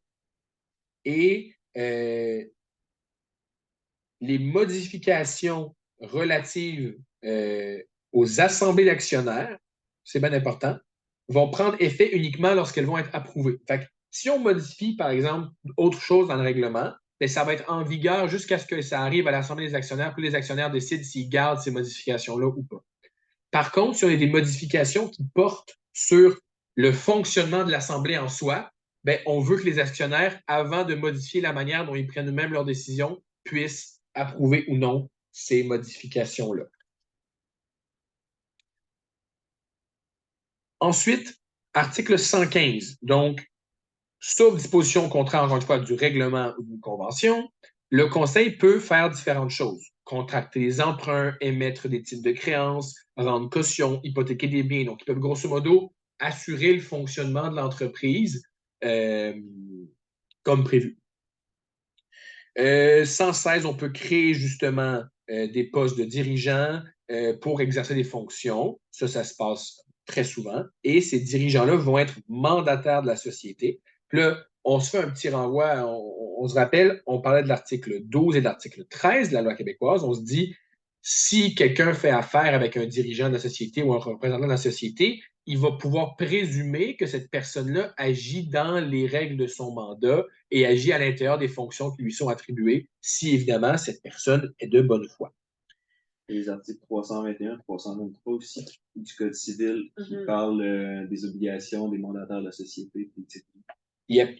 Donc, on peut aller voir, c'est ça, 321, 323, puis ça va parler de justement prudence, diligence, honnêteté, loyauté. Là, les 317, c'est 317 aussi du voile corporatif? Oui. Oui. Ça pourrait déjà. Oui, 300. On peut noter aussi, quand même très important, toute la. Ouais. Mais 310 et suivant, toute la section sur les personnes morales dans le Code civil, c'est toujours à lire, l'avoir en tête, justement, sur la question, comme le dit Léo, là, très important, du voile corporatif. Là, surtout dès qu'on a en fait un administrateur ou quelqu'un qui fait quelque chose d'absolument pas correct, bien, on peut demander s'il y a C'est l'alter ego. mais basically, ceci, il est l'alter ego de l'entreprise, son alter ego, puis quand lui il agit, c'est l'entreprise qui agit, puis quand l'entreprise agit, c'est lui qui agit. On peut demander le soulèvement du voile corporatif pour justement lui imputer une responsabilité. Il y a 3 conditions. Ouais. Ensuite, 118, c'est les trucs que le CA ne peut pas déléguer. Donc, il y a plusieurs affaires, les affaires importantes, les soumettre aux actionnaires les questions qui nécessitent leur approbation, donc par exemple les modifications de statut, l'émission d'actions, la déclaration des dividendes. Donc, les trucs vraiment centrales, les trucs que vraiment, là, tu sais, approuver une fusion, simplifier, les trucs vraiment qui sont au cœur du fonctionnement de la société, mais on ne peut pas déléguer ça à, par exemple, un comité ou à un dirigeant. Hein? Comme tes coachs. Oui, exact. Ensuite, devoir et administration des dirigeants. Donc, on peut regarder les règles sur le mandat, les règles du Code civil le 321 et suivant sur justement les administrateurs puis les dirigeants. Grosso modo, prudence, diligence, honnêteté, loyauté. Si on se comporte de manière déloyale ou on n'est pas prudent dans ce qu'on fait, ben on peut s'ouvrir à de la responsabilité. Donc, ici, quand même très important, on a une présomption de conduite prudente à l'article 121. Donc, on est présumé avoir satisfait son obligation d'agir avec prudence et diligence si, de bonne foi et sur des motifs raisonnables, on s'appuie sur, mettons, un rapport comptable qui nous a l'air legit, sur un conseiller juridique pour prendre une décision qui par la suite peut s'avérer absolument médiocre et qui peut mener l'entreprise à la faillite. Mais si on prouve que préalablement à cette décision-là, on a pris les mesures nécessaires pour s'assurer que ce qu'on faisait, ce n'était pas complètement saucisse, ben à ce moment-là, on n'engage pas notre responsabilité. Ensuite, articles 122, 123 et suivants, on parle ici du conflit d'intérêts. Donc, si on est un actionnaire, un administrateur ou un dirigeant, il faut qu'on dénonce l'intérêt qu'on a dans, par exemple, un contrat qui va être conclu avec une autre société. Et là, à 123, on a une définition de qu'est-ce qui est un conflit. Le paragraphe 1 fait référence à la personne liée, une notion qu'on peut revoir dans la section des définitions de la loi québécoise. Et grosso modo, c'est dire, si on a notre frère, notre sœur, notre blonde qui dirige une entreprise, si on est administrateur d'une autre entreprise, si on a un intérêt dans une autre entreprise, puis qu'on fait un deal avec cette entreprise-là à travers notre rôle sur le CA d'une SPA, il faut dénoncer à la SPA puis dire, écoutez, ça se peut que le deal me bénéficie à moi directement ou à quelqu'un que je connais. Donc, il faut soit le dire directement à la première réunion du CA où on discute justement du contrôle de l'opération, ou il faut le dénoncer par écrit dès qu'on en a connaissance. On ne peut pas participer au vote pour la résolution qui va viser à approuver ou modifier un contrat pour lequel on a un conflit, sauf quelques exceptions. Mais grosso modo, si on conclut un contrat, puis on est une des 3 personnes qui peut voter, ben on nous demande de ne pas voter pour justement pas se mettre dans un conflit d'intérêts. Et à l'article 131, on a la sanction du non-respect de ça, à savoir que la société ou un actionnaire peut, lorsque l'un des administrateurs ou dirigeants ne se conforme pas aux dispositions de la présente sous-section, demander au tribunal de prononcer la nullité et d'enjoindre l'administrateur de rendre compte et de remettre à la société le profit réalisé ou l'avantage perçu. Donc, si quelqu'un réalise un montant énorme sur un deal qu'il fait parce qu'il connaissait la personne de l'autre entreprise, ben à ce moment-là, il doit, en plus que le contrat va être nul, il doit devoir remettre les sommes qu'il a acquises dans le cadre de cette transaction-là. Par contre, 132, une exception, on dit le contrat qui a fait l'objet d'une dénonciation ne peut pas être frappé de nullité lorsque, au moment où ça a été fait, ça a été dénoncé correctement et c'était quand même dans l'intérêt de la société. Fait que si je dénonce dans les règles de l'art mon conflit d'intérêt pour dire, écoutez, on s'apprête à faire un deal avec telle ou telle entreprise de livraison, c'est mon frère qui a cette entreprise-là, mais si quand même c'est un deal qui avantage l'entreprise, elle peut décider de le faire quand même.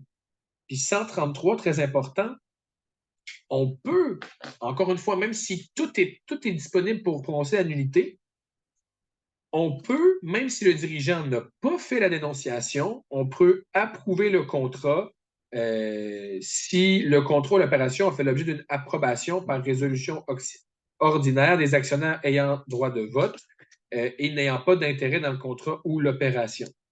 Et il faut, au moment où on approuve, quand même, que ce soit dans l'intérêt de la société. Donc, grosso modo, s'il y a un conflit d'intérêt qui n'a pas été déclaré, les actionnaires peuvent quand même step in et autoriser la transaction. Est-ce que ça a été dénoncé, non? Pas nécessairement. Oui, c'est ça, oui. Oui, il faut que les actionnaires, au moment où ils votent, ils savent qu'il y a un conflit d'intérêt. Mais si initialement, on n'a pas dénoncé au conseil d'administration, on a fait le contrat, on s'en rend compte, on va devant les actionnaires, là, on leur dit, écoutez, il y a eu un conflit d'intérêt, ça n'a pas été dénoncé, voici la situation. Là, à ce moment-là, les actionnaires peuvent décider de voter pour accepter le contrat quand même.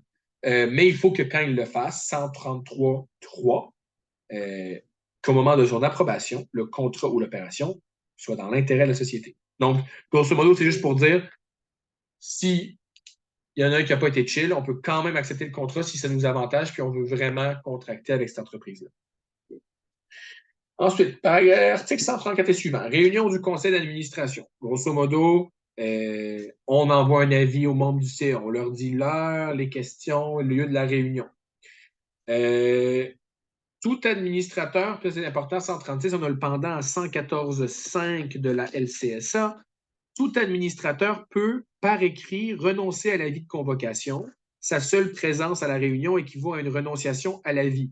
Donc, ça veut dire que si on n'a pas reçu l'avis, on trouve que l'avis n'était pas conforme, puis on se présente, ben, on renonce dans le sens à dire à décider de recevoir cet avis-là.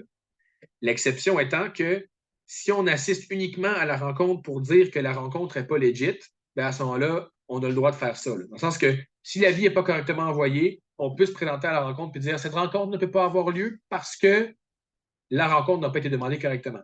Par contre, si la rencontre n'a pas été demandée correctement, puis on se présente quand même, puis on écoute, puis on vote, puis on fait nos affaires, ben on n'a pas vraiment de recours. Un exemple, genre, il n'aurait pas respecté les délais au règlement. Non, il n'aurait juste pas envoyé l'avis, mettons, à un membre du CA. Mettons, tu ne reçois pas la convocation, tu l'apprends par ton collègue. J'apprends de Léo qu'on se rencontre demain au CA. J'ai pas le temps de me préparer. Fait que là, j'y vais quand même, puis je participe au CA. Mais après ça, je ne peux pas me plaindre que ça a été, que j'ai pas eu l'avis. Par contre, si je me pointe là, puis ma seule intervention, c'est de dire cette rencontre ne peut pas avoir lieu, j'aimerais qu'on l'ajourne dans une semaine pour que je puisse faire mes vérifications, bien là, à ce moment-là, j'ai le droit de faire ça. Voilà. 138, quorum, sauf disposition contraire du règlement, la majorité des administrateurs en fonction constitue le quorum.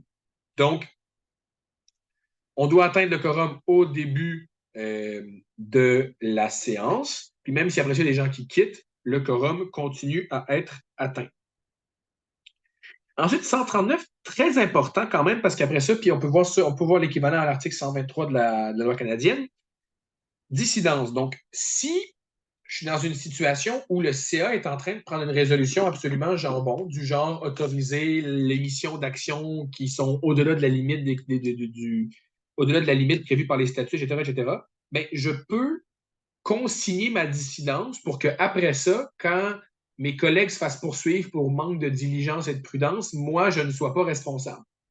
Donc, il y a différents moyens qu'on peut le faire. On peut le faire consigner au procès verbal, on peut faire un avis écrit transmis au secrétaire de la réunion, puis en tout cas, donc, ou immédiatement après la réunion, on peut faire aussi un avis. Donc, il faut juste basically dire, une fois qu'on émet notre dissidence, après ça, s'il y a des problèmes qui en découlent, bien, ce n'est pas de notre faute et de notre ressort. 140, très important, qui a un équivalent à 178 de la loi québécoise pour les résolutions des actionnaires.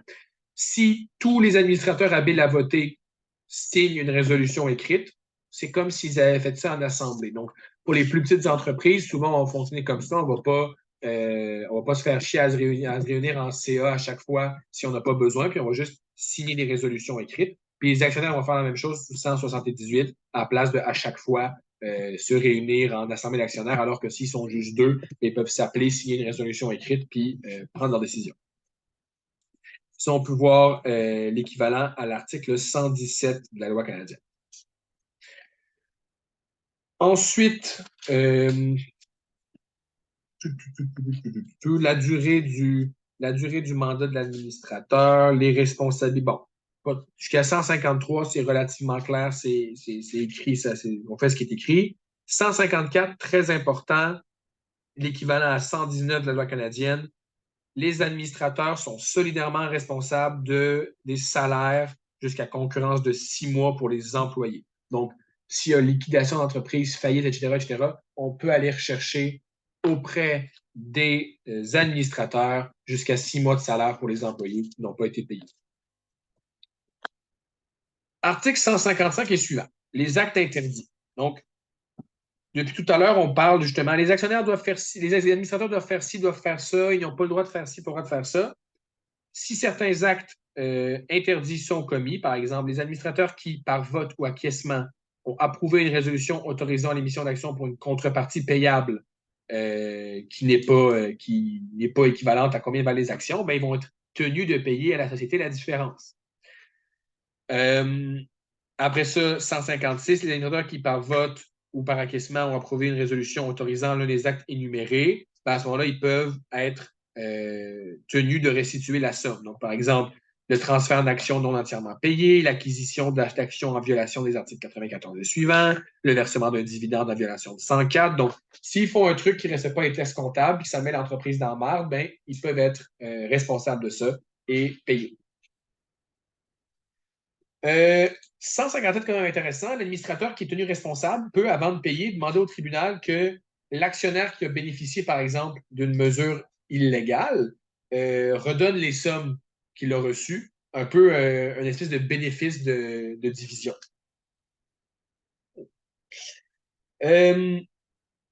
158, très important, ça fait un lien avec les obligations de prudence et diligence, la présomption de prudence et diligence de 121 qu'on a vu tantôt. La responsabilité d'un administrateur n'est pas engagée en vertu des articles 154 et suivants s'il a agi avec un degré de prudence et de diligence raisonnable dans les circonstances. Donc, grosso modo, si tu n'as pas agi comme une saucisse, tu ne vas pas devoir payer. Ensuite, on passe aux articles 163 et suivants, l'Assemblée annuelle. Donc, ici, on se met une note pour l'article 133.1 de la LCSA parce que les délais dans lesquels on doit tenir l'Assemblée sont différents dépendamment de si on est dans la loi québécoise ou la loi canadienne.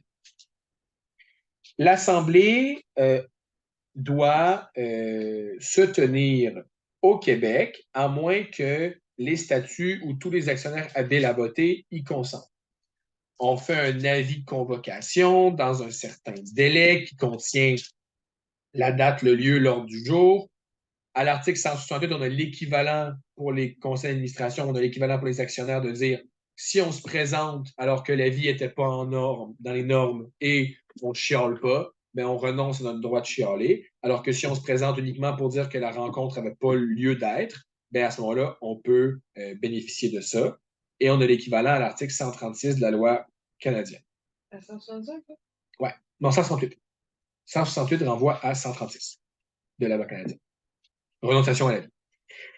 Ensuite, 170 de la loi québécoise, on a l'équivalent à l'article 148 de la loi canadienne. On peut se faire représenter à une assemblée par un fondé de pouvoir, on fait une procuration. Et ici, très important, à 172 alinéa 3, on a le délai pour lequel la procuration est valide. Ici, dans la loi québécoise, c'est 1 an à compter de la date. Alors que sous la loi canadienne, à 148, paragraphe 3, c'est uniquement pour la séance qui est prévue, la suivante, pour laquelle on donne la procuration. Puis une fois que la séance est passée, la procuration n'est plus valide. Le fondé de pouvoir peut voter comme l'actionnaire, etc., etc. Il a ses instructions. 173 alinéa 2, petite précision qui peut être une pogne un peu désagréable. Si c'est un vote à main levée et que la personne, le fondé de pouvoir, représente 2 actionnaires et que ces actionnaires ont des instructions différentes, il ne peut pas voter. Alors, ça va être dans son intérêt de demander un vote secret, l'article 183 alinéa 2, pour pouvoir à ce moment-là émettre les 2 votes. Donc, comme pour les assemblées d'actionnaires, d'administrateurs, 176, on a un quorum. Ici, on veut que plus de 50% des voix qui peuvent voter soient présentes. Actionnaire unique, si on a juste un seul, il peut tenir son assemblée tout seul. Et 178, comme je vous disais tantôt, avec un pendant à l'article 142 de la loi canadienne. Donc, 178 nous permet de faire des résolutions d'actionnaires écrites à la place de se présenter en séance. Donc, si on signe tous la résolution écrite, on peut le faire par écrit. Julio. Peut-être juste dire que 176, c'est supplétif. Fait que, mettons, dans une société qui est quand même comme plusieurs membres, probablement que dans le règlement, ça va être prévu autrement, comme il faut qu'il y ait 3-4 membres. Juste pour assurer le quorum, parce que sinon, ça va être difficile d'atteindre le quorum. Exact. Donc, c'est ça. Donc, on se note bien que quand même à 176, c'est sauf disposition contraire du règlement intérieur. Donc, on a la liberté de modifier ça. 179, encore une fois, sauf disposition contraire, une voix, c'est une action égale un vote. Généralement, ça va être modifié dans les statuts, ou dans les règlements. En fait, donc, excusez, uniquement dans les statuts, ça peut être modifié, mais si on n'a rien indiqué, ben on peut. Oui, Julie. Je veux juste être certaine, parce que quand on regarde 176, ça précise vraiment que le quorum doit être atteint à l'ouverture. Ça veut dire que si, mettons, il y en a qui quitteraient pendant la réunion, on peut poursuivre. Ouais, le quorum reste là. Exact. Mais tantôt, quand on dit à 138, le quorum doit être atteint à l'ouverture, c'est pas spécifié. Est-ce que tu es certain que c'est vraiment juste à l'ouverture ou ça doit être durant toute la rencontre? Oui, parce que on dit plus tard, on ne dit pas à l'ouverture, mais on dit lorsque le quorum est atteint à 138, on dit lorsque le quorum est atteint, les administrateurs peuvent valablement exercer leur pouvoir. Puis ensuite, virgule, malgré toute vacance au sein du conseil d'administration. Donc, okay. J'ai l'impression que c'est après ça, s'il y a une vacance au sein du conseil, une fois que le quorum est atteint, il n'y a pas de problème. J'avais l'impression que c'était une différence aussi. Mais en même temps, s'ils doivent voter, les administrateurs doivent voter à un certain nombre, ben à ce moment-là, ils ne vont pas pouvoir s'il manque d'administrateurs. Ouais, c'est ça. Mais en même temps, bonne question. Attends, je réfléchis. Parce que je sais que je me suis fait avoir dans un des exercices. Ouais. Puis je me souviens plus si c'était celui-là ou ailleurs. Mais c'est pas fou parce qu'en même temps, ouais, attends. Vérifions, réfléchissons. Je vais aller voir l'équivalent dans la LCSA, voir si ça dit quoi. Peut-être que ça va être. C'est sûr que c'est pas nécessairement la même affaire, mais généralement, c'est similaire. Là, fait que... Hey, j'ai fait des enfants.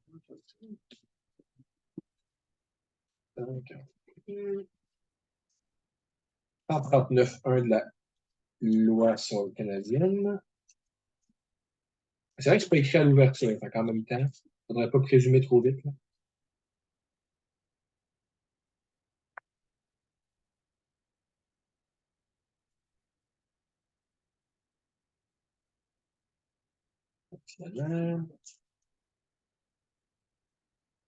Est-ce que tu aurais, Julie, l'exercice dans lequel il y avait ça? Non, mais attends, je vais essayer de le retrouver. Génial.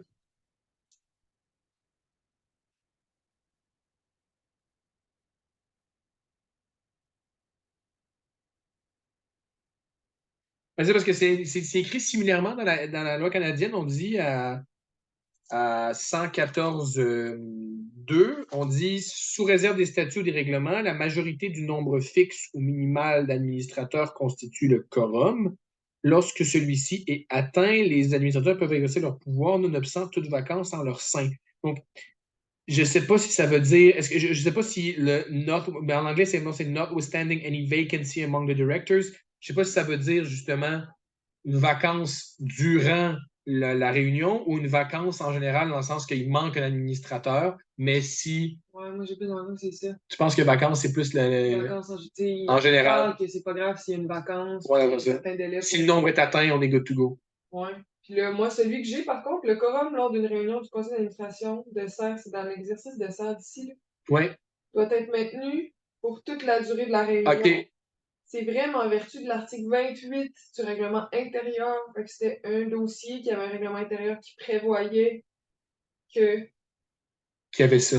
ça prenait le quorum lors d'une réunion. Fait que dans l'exercice de dessert d'ici, c'est ça, mais ça a rapport avec le règlement intérieur. Fait que Celui après, ça dit le quorum lors d'une assemblée des actionnaires doit être maintenu pour toute la durée de l'assemblée. Mais c'est encore une fois, c'est des règlements intérieurs. C'est faux, en vertu de l'article 176. Là, ils prennent la peine de mettre article 176 LSA, mais eux aussi, avec leur règlement intérieur à l'article 70, ils avaient prévu que tu n'avais pas besoin que le quorum soit maintenu tout le long. Ben, Julie, si tu trouves Mais ça ferait du sens parce que moi, ça a toujours été l'interprétation que j'avais faite. Puis peut-être que quand j'ai lu la réponse, je n'ai pas réalisé que c'était en lien avec le règlement parce que je me disais, mon Dieu, il me semble que ça a toujours été tu as le quorum, puis après ça, on s'en fout. Sinon, on ne pourrait jamais. On pourrait jamais. C'est ça, je me dis aussi, mais je vais me laisser une note pour les gens qui nous écoutent en différé. Je vais essayer dans le post que je vais faire du truc, je vais essayer de trouver la réponse puis de confirmer.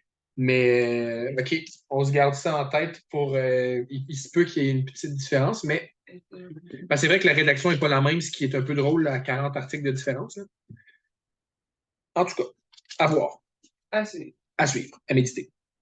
Donc, 183, sauf disposition contraire du règlement, le vote se fait à main levée, sinon on demande le vote secret.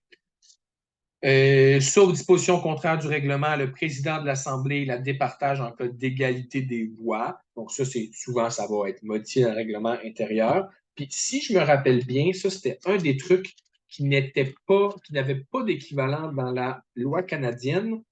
Justement, exact. Si on regarde dans le table de concordance, ça nous dit que 188 n'a pas d'équivalent dans la loi canadienne. Donc, s'il y a une égalité de voix sous la loi canadienne, il va falloir que les règlements intérieurs prévoient quelque chose parce que dans la loi canadienne, il n'y a pas de disposition à cet effet. Il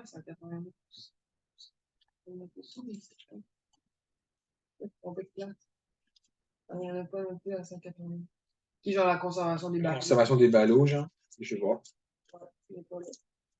C'est ça, la conservation des ballots de vote ensuite aussi n'est pas prévue à la LCSE. Donc, ça peut être un bon truc justement toujours d'aller voir dans les lois, si on se demande vraiment si il y a quelque chose, puis on cherche dans la loi canadienne, puis on ne trouve pas. Mais des fois, ça se peut qu'on ne trouve pas parce que justement, des fois, c'est juste pas là.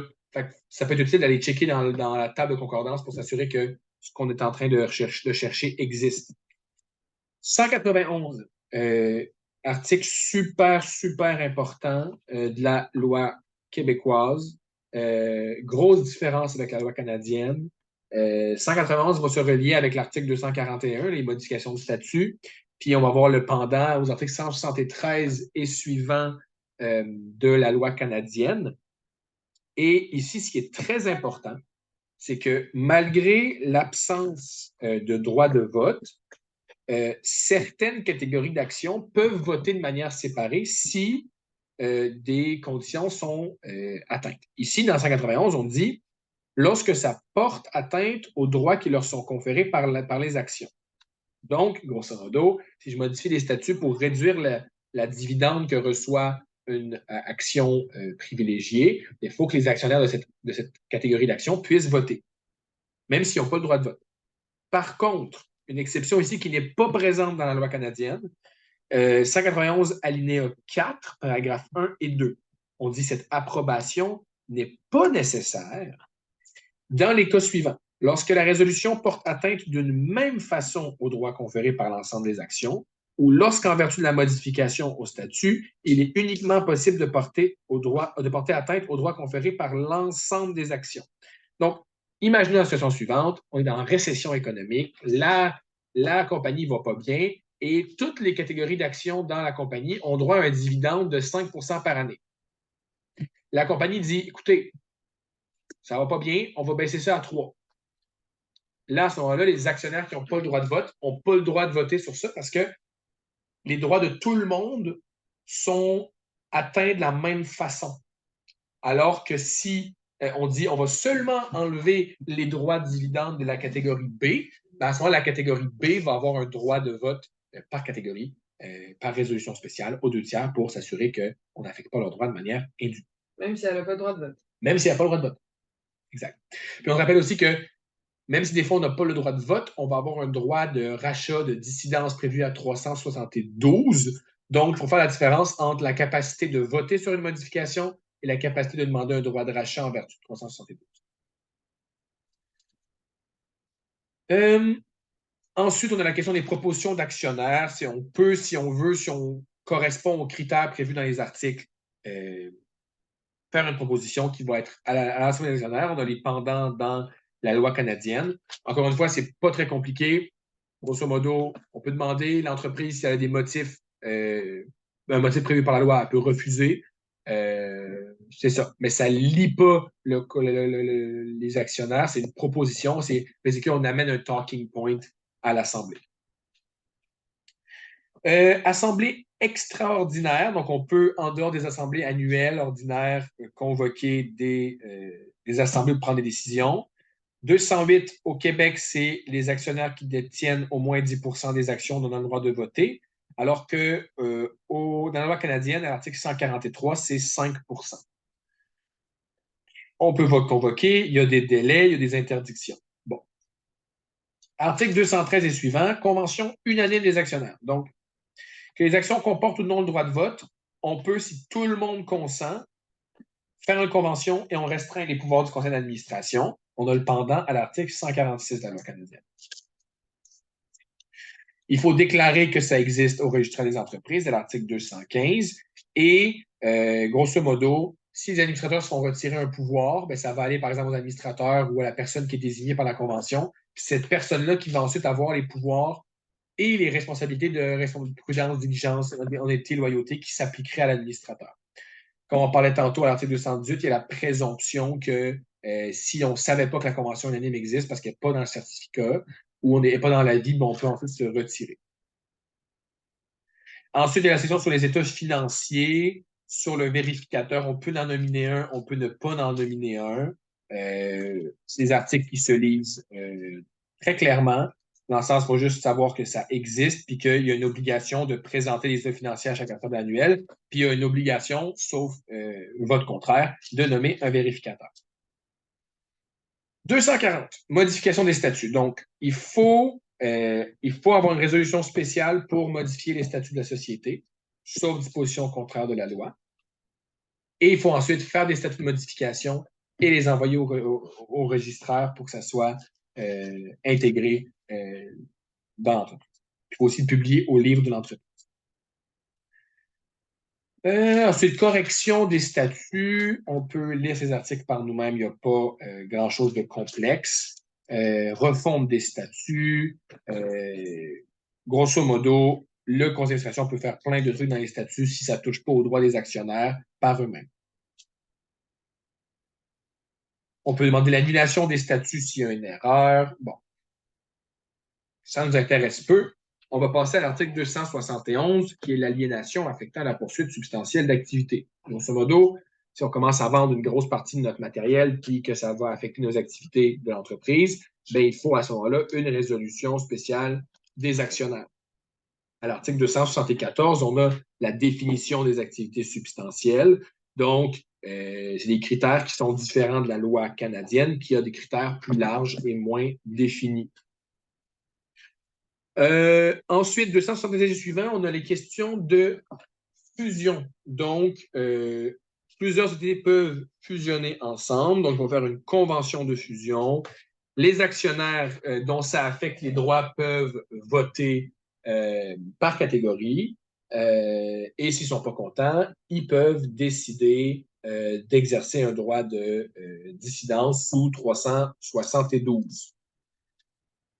Ensuite, fusion simplifiée, si des entreprises se possèdent entre elles, basically, donc si une entreprise possède une autre entreprise de manière qu'elle a le contrôle absolu, bien, elle peut tout simplement faire 2 résolutions et faire fusionner les entreprises, tout simplement. C'est une procédure qui est plus simple que la fusion ordinaire. Et tu disais que pour la fusion, c'est chaque catégorie. Hein? Dans un cas de fusion, là, chaque catégorie doit voter, même si leurs droits sont affectés. Dans le sens que, on revient à 191, si les droits sont affectés de manière égale pour tous, il n'y aura pas de vote par catégorie. Et les catégories qui ne peuvent pas voter ne pourront pas voter. Par contre, en pratique, généralement, une fusion va avoir un impact sur les catégories parce qu'on va fusionner avec une autre entreprise, il y aura plus d'actionnaires, il y aura moins d'actionnaires. Il y aura des gros changements, mais techniquement, à moins que ça affecte un droit d'une catégorie particulière, elle n'a pas un droit de vote par catégorie. Puis ça va être les actionnaires qui ont le droit de voter qui vont voter aux 2/3. Ce qui est différent des articles 173 et suivants de la loi canadienne, où là, à ce moment-là, on indique clairement qu'on vote par catégorie quand il y a une modification, une fusion, puis il y a vraiment une liste qui est faite, puis quand cette liste-là est faite, on a un vote par catégorie, je pense que c'est 176 de la loi canadienne. Mais sur la loi québécoise, c'est vraiment plutôt si ça affecte des droits et que ces droits-là sont pas, mettons, ça affecte pas de manière égale tout le monde, là, à ce moment-là, il va avoir le droit d'avoir le vote par catégorie. C'est plus clair? Oui. Génial. Ensuite, continuation, c'est savoir si une société constituée. Hein? 288. Continuation. Si on veut continuer notre existence sous l'existence de la loi québécoise, bien, on peut faire des statuts puis bon, s'intégrer à la loi québécoise. L'équivalent va être prévu à la loi canadienne. Si on a une société québécoise, on peut rentrer comme une société canadienne, il y a des dispositions. Puis, il y a aussi la procédure pour que la société québécoise devienne sous une autre autorité législative que le Québec. Puis, il y a une obligation en 298 d'une résolution spéciale des actionnaires. Ensuite, dissolution, liquidation, reconstitution. Encore une fois, c'est des grosses décisions pour la société. Donc, 308, le consentement des actionnaires à la dissolution est donné par résolution spéciale. Donc, encore une fois, si ça affecte de manière spécifique les droits d'une catégorie d'actions, ils vont avoir un droit de vote par catégorie.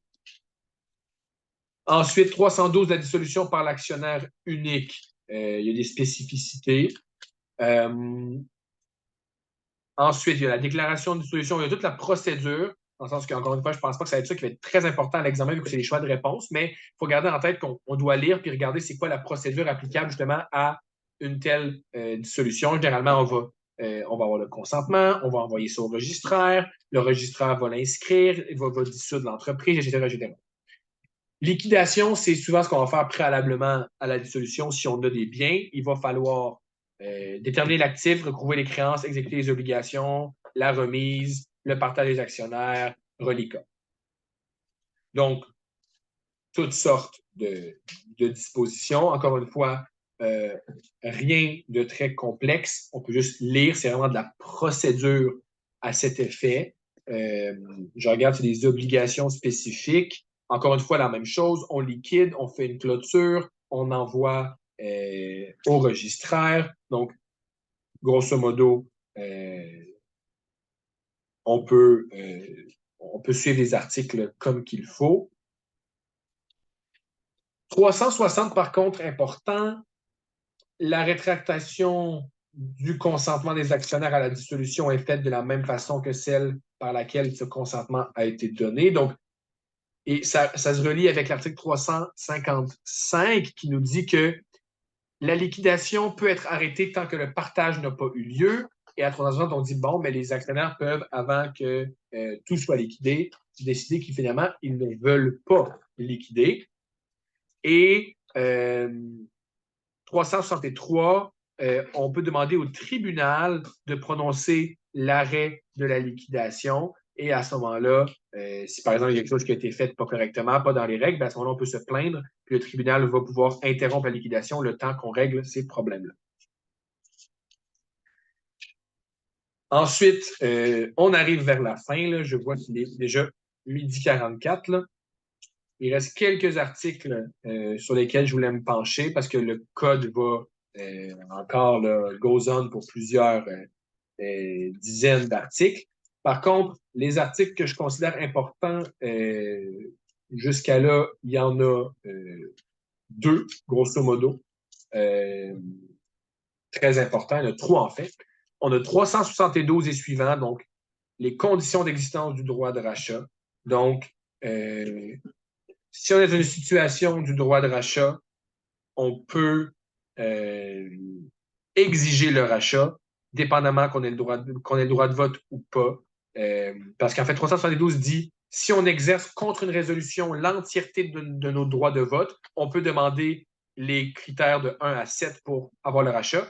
Et l'adoption d'une résolution visible au paragraphe 3 à 7, donc on élimine 1 et 2 en fait, peuvent être demandées aussi par un actionnaire n'ayant pas de droit de vote. Donc lui, à ce moment-là, ben, il se fait un peu imposer ces décisions-là. Il peut demander le rachat de ses actions, etc. Donc, connaître ces spécificités-là, savoir que s'il y a un problème, on peut demander le rachat de nos actions. Ensuite, il y a toute la procédure par rapport aux avis préalables au rachat, etc., qu'on peut aller voir justement si on est dans une situation de rachat. On peut combiner ça avec les articles 93 et suivants juste pour voir qu'est-ce qu'il y en est. Mais encore une fois, c'est de la procédure, mais il faut savoir que ça existe. Ensuite, on va skipper, parce qu'encore une fois, c'est des articles sur la réorganisation, les mesures de contrôle, bon, blablabla. Nous, ce qui nous intéresse, c'est les articles 439 et suivants qui parlent des dispositions particulières à certains recours, l'article 445 qui nous parle de l'autorisation d'agir au nom de la société, et 450, le redressement en cas d'abus de pouvoir ou d'iniquité, dont on a le pendant à l'article 241 LCSA. Donc, un demandeur peut s'adresser au tribunal en vue d'obtenir une ordonnance visant à redresser la situation lorsque, de l'avis du tribunal, la société ou une personne morale du même groupe agit abusivement ou s'apprête à agir abusivement à l'égard des détenteurs des valeurs, à l'égard des administrateurs, ou qu'elle se montre injuste ou s'apprête à se montrer injuste à leur égard, soit en leur portant préjudice en raison de son comportement, la façon dont elle exerce ses activités ou les administrateurs exercent leur pouvoir. Grosso modo, c'est un peu un jugement en equity ici. Si la société se comporte comme un trou de cul, bien, on va demander une ordonnance au tribunal et on a des pouvoirs au tribunal qui sont très larges. Ici, tribunal, on parle de la Cour supérieure. Non, c'est la Cour du Québec, pardon. On parle de la Cour du Québec. On peut aller voir l'article 2 des définitions. Puis il y a plein d'affaires, comportement contesté, séquestre, ordonner l'émission des valeurs mobilières, faire des nominations au conseil d'administration. Donc, les pouvoirs sont extrêmement larges. Petite mention quand même, 451 alinéa 2, il y a encore la même mention que pour le rachat d'actions. On dit que la société ne peut effectuer aucun paiement s'il y a des motifs raisonnables de croire qu'elle ne pourrait pas acquitter son passif à échéance. Donc, il y a toutes sortes de recours qui sont prévus dans la loi jusqu'à l'article 467. Donc, si on vous pose une question à l'examen à savoir si un actionnaire peut faire un recours, ben à ce moment-là, on va voir aux articles 439 et suivants. Et pour terminer, dernier article, 485, toute personne intéressée, puis ça peut être en admin, ça peut être une question intéressante, toute personne intéressée peut, dans les 30 jours de la notification, contester devant le tribunal administratif du Québec une décision du registraire des entreprises. Si le registraire rend une décision, on n'est pas d'accord, on peut contester. Sur ce, ça termine la révision pour les affaires. Ça a été extrêmement long. J'espère que ce n'était pas trop pénible pour tous. Pour ceux qui nous écoutent en différé, n'hésitez pas à poser des questions dans les commentaires ou à m'écrire. Et je vous souhaite à tous une très bonne révision et un bon examen.